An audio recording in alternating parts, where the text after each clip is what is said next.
it's Jane here. I'm up at the plot and we are early September, which to me signifies the start of autumn. Now, before we start, let me just get this clear. I know that half of you will think that autumn doesn't start until the autumn equinox, so around about the whenever 21st, something like that, of September, and that is the astronomical start of it, but for me the meteorological start of autumn is the beginning of September.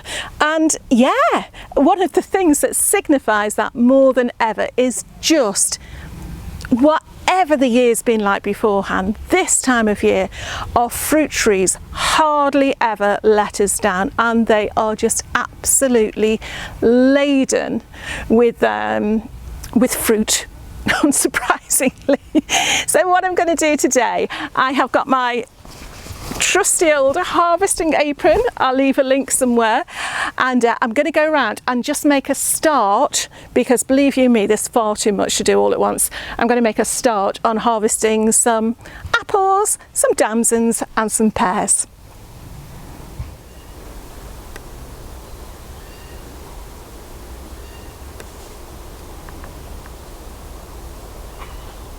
Okay, one of the easiest mistakes to make with your apples is to A, pick them too soon, which is okay, they'll continue to ripen after they've been picked, or B, leave them on so long that the insects get there before you. So, how to know when an apple, excuse me, an apple is ready to pick? Basically, you lift your apple, thus, slight twist, came off beautifully. Look at that for an apple.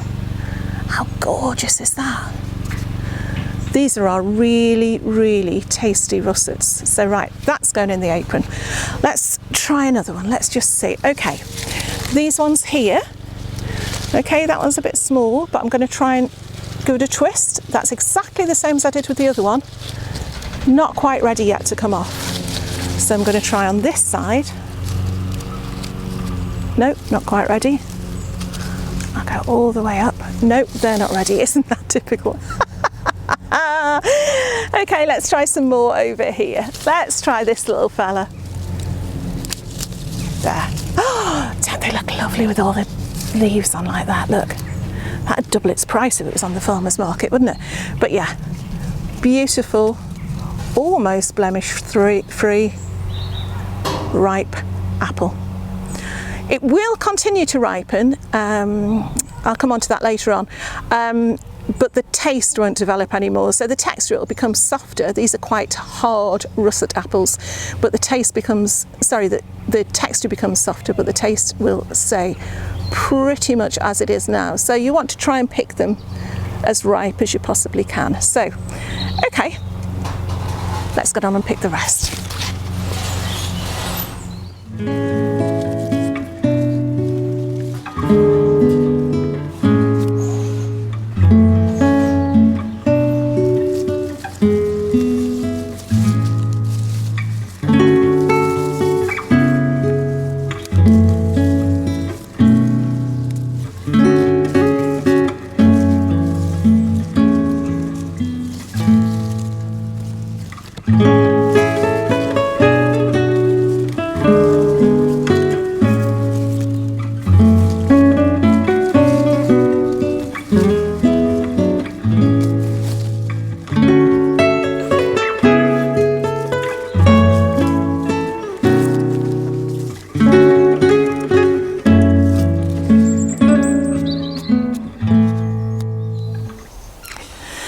Okay, so what I want to do now is carefully undo my little harvesting apron here, which honestly, it's so useful, this. I will put a link up, like I say.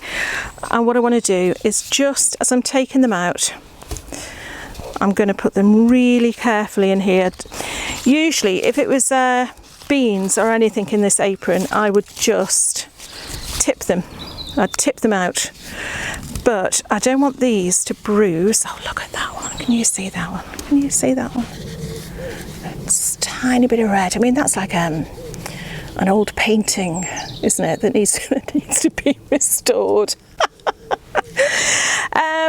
Yeah, a lot of these are going to be stored. They're not going to be chopped and frozen. I'll save that for the big cooking apples, but because of that I want to keep them as unbruised as possible, so I'm being quite gentle with this, and I've been asking around as to how different people store them, and I think basically the simplest way, what we did last year, was we wrapped each one in newspaper, tiny bit of newspaper, just so it wasn't touching the other apple.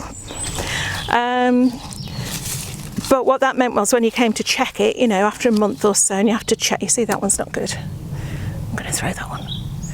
You could chop that off. People will be saying to me, just chop that off and eat it. But to be honest, we've got so many, that can go to the chickens. There we go, chooks. Yeah, by the time, oh look, and there we go, there's an earwig. Oh, we're seeing all sorts of little things. Come on, little chap. There we go, off you go. Call them forky tails. What was I saying? Oh yeah, when it comes to actually check them, it can be a real pain because you've got to take each one out. So, oh, another one. So yeah, what we're going to do this year is get some of those dimple trays and get them from the greengrocers that they're thrown away, and just store the apples. As long as they're not touching each other, you should be okay. They're all touching each other in there, aren't they? So it's not at all what I said, but look how pretty they look. Right, let's go and see what we need to pick next.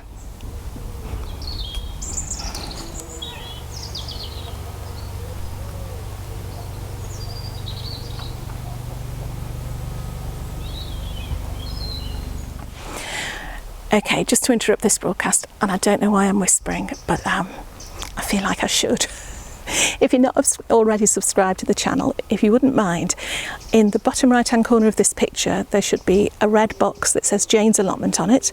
You can either click on there, or under the picture itself there'll be a red subscribe button. If you click on that and click on the little bell next to it, every time I upload a video you will then be notified, so you won't miss any of what I'm talking about in the future. That'd be fantastic, thank you. Okay, the next thing I am going to try and go for are the plums, damsons. I've always called them damsons, and I put a picture on my Facebook page quite recently, and someone said, are they wild plums? So that then threw up the whole debate as to what is a wild plum and what is a damson. And to be honest, I don't know. I know they taste very nice. I know they're not as big as the plums. We've actually got a plum tree as well. Plums have all gone now. They're a lot more tart, but they are edible when they're really ripe. They're quite sweet. So yeah, the question is though, how am I going to get up there? And am I ever going to be able to come down? We shall see. Okay, I'm going to go for some of these lower damsons first, or whatever they are. Now I can see there are masses on the top of the tree, partly because I've picked lots of these lower ones already. But yeah, I'm going to pick some of these lower ones first and probably drop half of them as well. Again, you're looking to see whether they're nice and clean or not. See how big they are. Okay, let's just see if I can get some of these without a comedy blooper. Oh, that's better.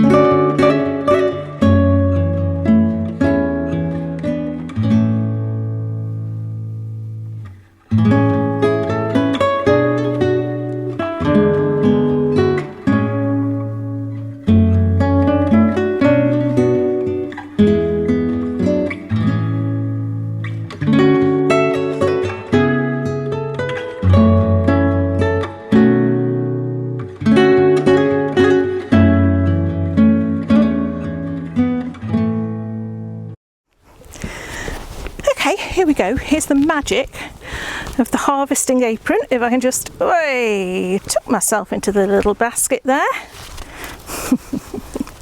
I do love this bit.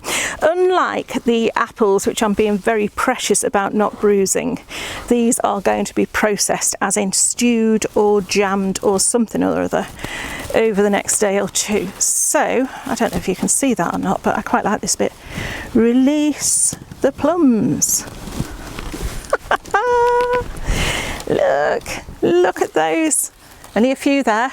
Only a few, but they're just the start of many. In fact, saying the start, I've got a good few pounds at home. So I'm going to pick a few more of those from some of the less accessible branches. So hopefully, if I don't fall off anything, I'll get back to you soon.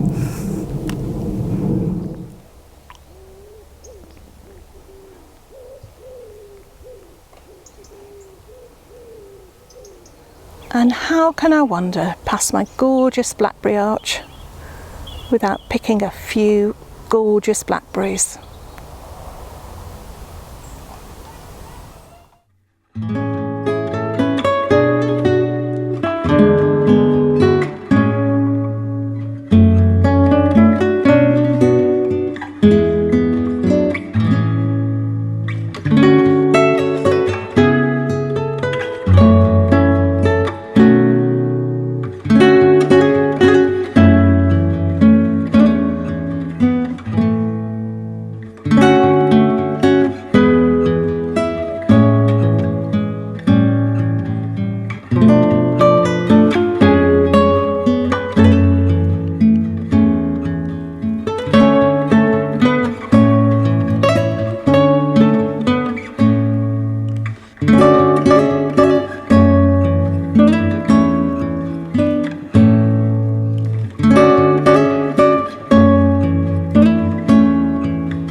Actually, I'm saying this is the first bit of harvesting I've done. I did harvest a whole load of damsons the other day, which I don't know if I mentioned when I was picking them just then, but I shared a picture on, I don't know if it was on Instagram or in the Facebook group, and somebody questioned whether they were damsons or not because they said they looked to be the wrong shape.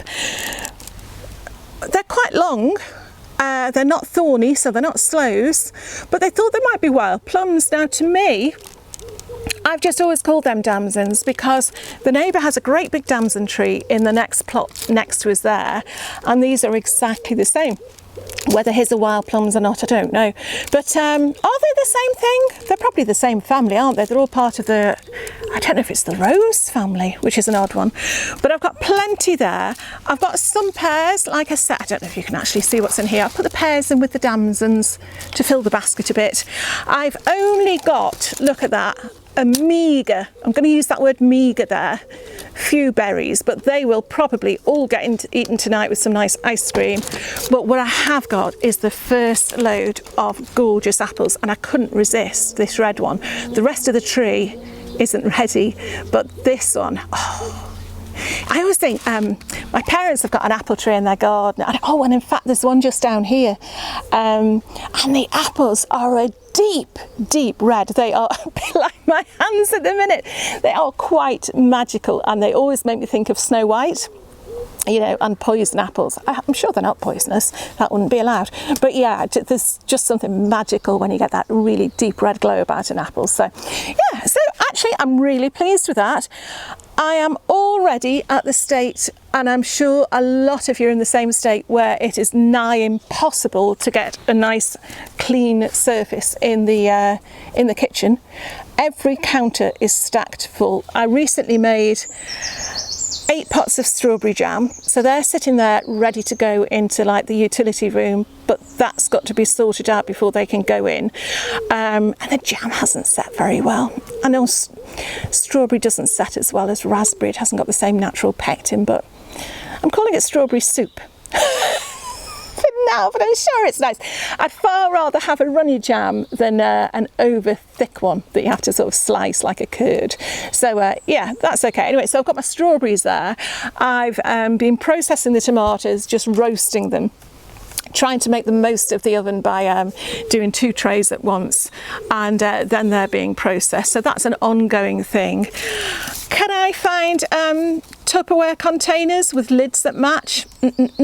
So it seems that I've got about, I don't know, 35, I'm going to give that as an odd number, 35 odd shaped containers and probably 25 lids, and maybe 5 of them correspond, but it's very frustrating at this time of year, and I always end up going out and buying more, which defeats the whole object. So yeah, so there's stacks of things all over the place, and then these are going to get added in, so it's only when I take something new in that something else has to shift. So I think this afternoon I will definitely have to move that strawberry jam, move the beans along so that everything else can shuffle along in order. It's like a conveyor belt, but you know, would we have it any other way?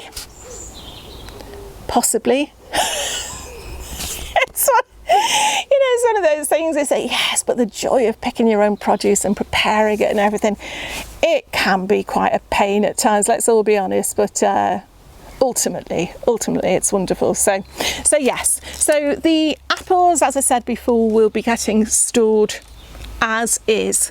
So they'll be in a cool, dark place, which for us is the utility room. They'll go on a shelf in there, they'll be in a box with some of those dimple trays. Like I say, we haven't got any yet, but we'll get from the greengrocers in town. They tend to just be throwing them away.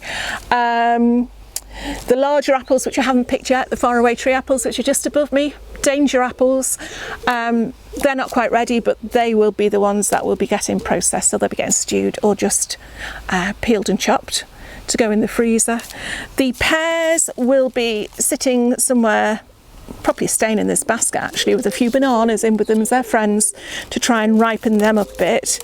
And the damsons, these are just the start of them. Can you see from there? They are just the start of them. I've got probably the same amount again at home, and I made damson jelly last year, but like I just mentioned when I was talking about the strawberry jam, it was quite thick. I didn't like it very much. Over sweet, which says to me there was too much sugar in, and quite thick, so it was quite a hard set. So I'm not too sure what to do with them again this year, because I spent a long time doing them. I did the whole straining through a muslin bag and all that, and they look beautiful, but they certainly didn't get eaten, which is a sure sign that they haven't gone down very well. So I don't know about my damsons. I've got a brilliant book that was recommended by Annette Hurt over at My Patch of Norfolk. She's got a great Facebook page, go and check her out. And she uses a book from Marguerite Patton, I think, and it's just dead straightforward recipes for jam, chutneys, all sorts of preserves. Nice little paperback book. So I'm going to look in there and see what to do with damsons. And then, yeah, this is just the start. This is just the start. It's only just September. So I would say September and October are the major harvesting times for fruit. So, crikey, I better get some lids to match, hadn't I? Anyway, let me know how you're getting on. Let me know what you're harvesting. Let me know what you're doing with your harvests. It doesn't have to be apples and pears. What are you doing with your courgettes, for example? Polite answers only. Let me know in the comments below. But if you have got any brilliant recipes for any of the things on the table here, I'd be really, really happy to hear them. Yeah, and that's it for this week. Okay, do come along to the Instagram group and say hello and look at the pretty pictures. Do come along to really, really lovely Facebook group. Thank you so much to people who are in there. That, you know, they keep it going themselves. Really lovely, friendly bunch. And if you're growing melons this year, come along and see what's happening with the Transatlantic Melon Challenge, because the results will be coming very, very shortly. Okay, but other than that, let me know what you're up to in the comments below, and I'll see you again very soon. Bye for now.